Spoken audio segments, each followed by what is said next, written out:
నేను అడుగుతున్నాను, దావీదు గారి హృదయం ఇంత బాగున్నప్పుడు దావీదు గారిని చూసిన దేవుడు మన హృదయాలను కూడా చూస్తాడా? చూడ్డా?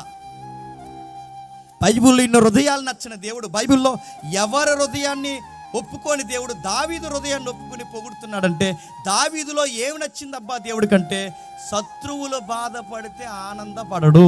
శత్రువులు బాధపడినా చెప్పండి, అందుకు దావీదు నచ్చింది. మనమైతే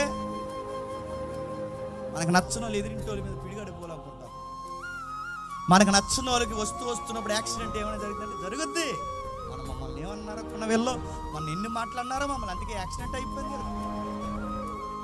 చర్చిలకి వెళ్ళి బైబిల్ పట్టుకుని తిరుగుతాం కానీ, గుర్తుపెట్టుకోండి, చర్చిలకి వెళ్ళి బైబిల్ పట్టుకుని తిరుగుతాం కానీ మన హార్ట్ ఎప్పుడు దేవునికి ఎలా ఉంటుందో తెలుసా? వ్యతిరేకంగానే పనిచేస్తాం.